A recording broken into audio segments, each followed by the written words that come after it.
we would dominate the conference if you would go into any and you probably heard every possible. There's a lot of great TV being made now, and I think I was lucky enough to be in some of the stuff that was pivotal in changing television. So cable shows that opened the door for other cable shows. So, you know, without some of the shows that I was in, we wouldn't probably have Sopranos or The Wire or Game of Thrones or Walking Dead or any of the cool stuff that we've liked in the last, Breaking Bad. Any of the stuff we've liked in the last 5 to 10 years is as a direct result of the geeks inheriting the earth. So, you know, it's everything is very fan oriented. We're a tough audience, let's put it this way, we're a tough audience, but we have money. We finally have money, so they know we have money. And they've tried to, you know, the powers that be tried to make television and capitalize on what it is that we like, and didn't do very well. So eventually they worked out, why not just hire the people to make television shows? So you end up with Ron Moore and Joss Whedon and everybody making, Joss has gone from being, you know, from Buffy the Vampire Slayer to directing the Avengers movie. Toy Story as well. In Toy Story, of course, he wrote the book for Toy Story. So, but it's incredible to watch the change in everything, and we have so many. It's okay. You want me to start again? But there's so much good television out there, and it's not really television. It's sort of, I know here in Romania it's really hard for you to get a lot of the stuff, a lot of the television doesn't give them access to recent runs and stuff. So the internet does, of course it does, and there's a lot of, nothing's ever for free, trust me. There's a lot of piracy here. There's a lot of piracy across Eastern Europe, and they know this and they understand this, and they're trying to work out a way to make it available to everybody at all times. You just need to make Netflix available for every person for an affordable price, and no one would torrent. Why would they?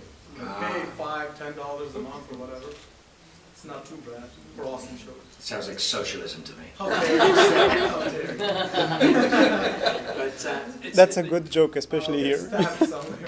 The trouble you get is that you've got so many companies with so many licensing deals, and everybody has to, it all has to be, get that. Is it for me?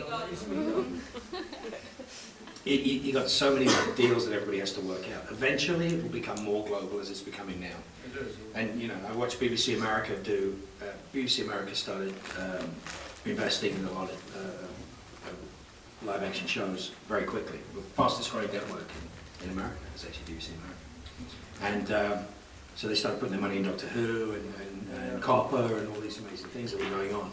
And suddenly the release dates for TV shows were the same in Europe as they were in America. And that's when it gets interesting. Did you have some fun last evening in Bucharest? Me? I did. Both of I you. did. I went to this bar called Beautiful. You know the bar? It's like a big brewery place. And I had a great beer there. And then I went to... Where did I go? Wait a second. I think I got it. I got a picture taken with a budgie and a clown. Amazing. Yeah, where did I go? I went to Karuku Bere. And I drank loads of wine and ate loads of sausage. So much sausage. And there was a band playing that were fantastic.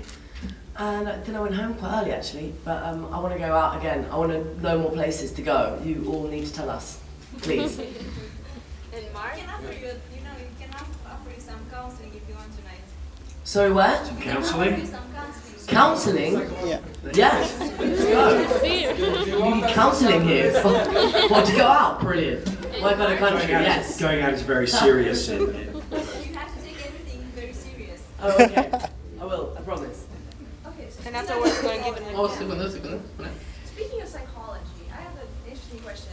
Out of all the characters you play, if I were to ask you who's your favorite and why, who would it be? My favorite, Who did you identify?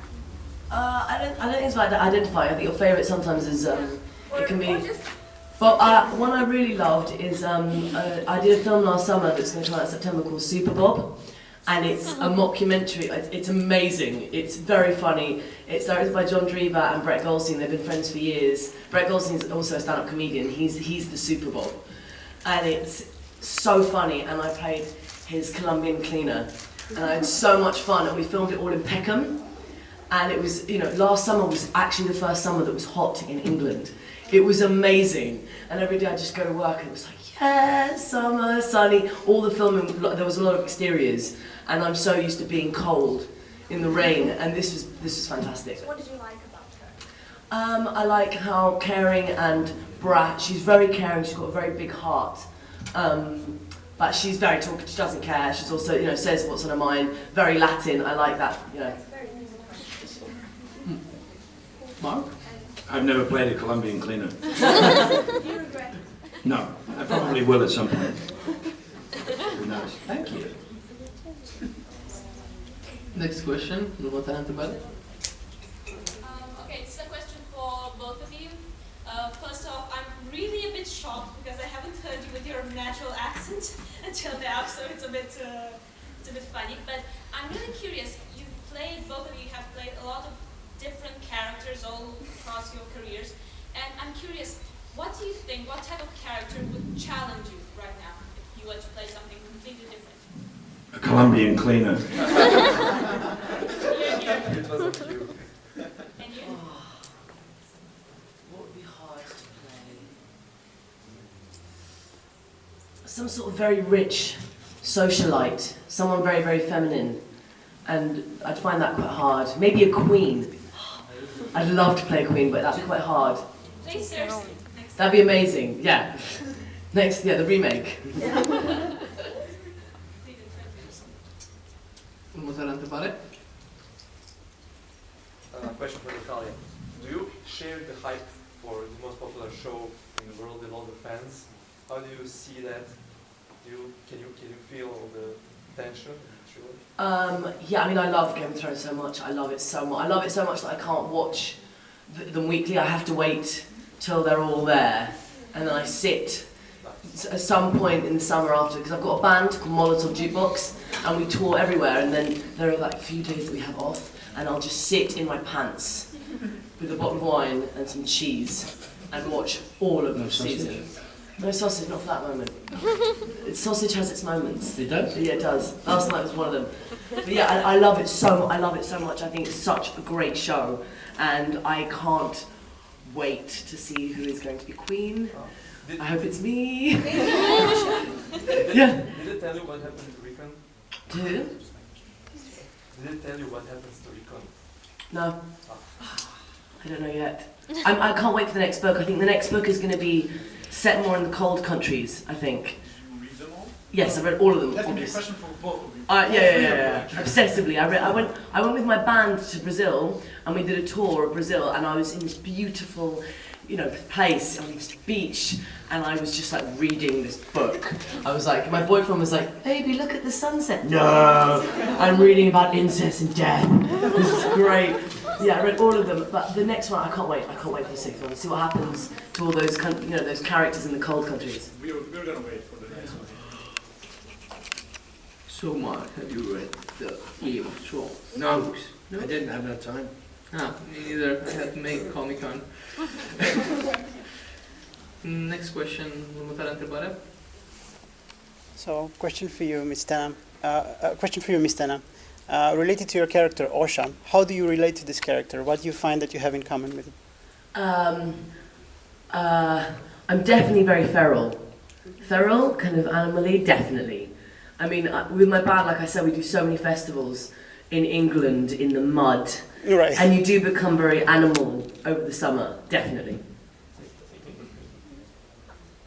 Următoarea întrebare. No. Do you play games? And what kind of games do you play? Games? Video games? Yeah, video games. No, I don't like video games. I like card games. And, backgammon. But no, I don't like video games. Me? I play a lot of video games. I have many video game consoles in my house. Wow. Many. I test games on occasion. I do voices for games on occasion. So Yeah, but voiceovers are fun, aren't they? That stuff, I think. they can be, yes. And when they start playing, it's kind of calm. Hello, guys. Kind of. My kids both play, so I have 2 boys and they both play. So it's kind of fun to see what's out there all the time. And what's your personal favorite? Me, I've always loved playing Call of Duty. So much Call of Duty over the What's years. your favorite weapon?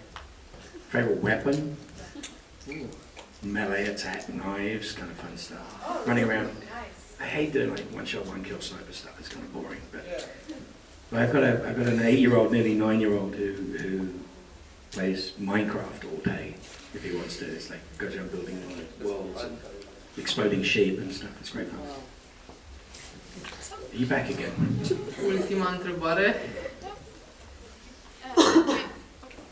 Well, you've mentioned 50 Shades of Grey, and I know that Charles... I'm not in it. Yeah. Well, Charles Dance has a bit on the Big Fat Quiz of something, the 90s, the 80s, the noughties, or something like that, where he reads aloud from the book. And have you read it? What's your opinion on it? Yeah, would you want to I be think in it? it's, I mean, the thing is, I've read The Story of O, which is an incredibly good erotic book. And 50 Shades of Grey is like a cheap knockoff version of that. I read it all in a day, obviously, I mean, it's very addictive. But I mean, there's such better erotic literature out there. That's such better. Yeah, you're right. She's such a better writer than you. Mai este cineva care vrea să pună o întrebare? Okay, actually I have 2 questions. Do you let your children watch Supernatural? Me? And do you believe in such You don't have any supernatural children, do you? creatures? Yeah, of course I do. I mean, I got kids of an actor and director, so they're kind of used to seeing me with bits hanging off me and blood spurting out of my neck and stuff. They don't take it that seriously. They're able to dissimulate the difference between reality and fantasy. Although I do remember when my little one was about 6, he did call the executive producer of Supernatural and have how do the hellhounds work explained to him. So he had green screen. How do hellhounds work? It's a green screen effect. So he's like, well, how do you do it? So the head of the show actually was explaining to him on speakerphone very accurately how we work green screen. It's kind of fun. Do I believe in the supernatural? I think it's ridiculous to limit oneself to one's own imagination. Vă mulțumim și... Ok, last question.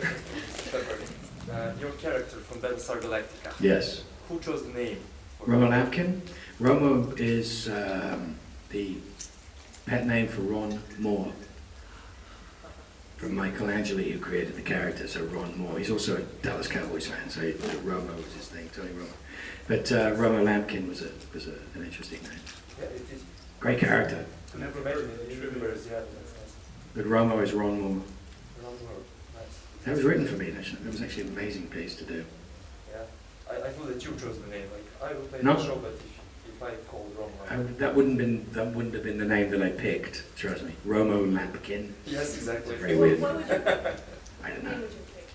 Steve something. Very Phil. ominous. Very ominous. Phil. Bob. Dave. Dave. I always wanted a dog called Dave. Yeah. Dave would be a good name for a dog. Bun, vă mulțumim foarte mult că ați participat la conferința de presă. Vă așteptăm la următorul eveniment, să sperăm anul viitor. Și, ce să zic, sper să vă bucurați de eveniment. Mulțumim frumos! Thanks, guys. Ultimate.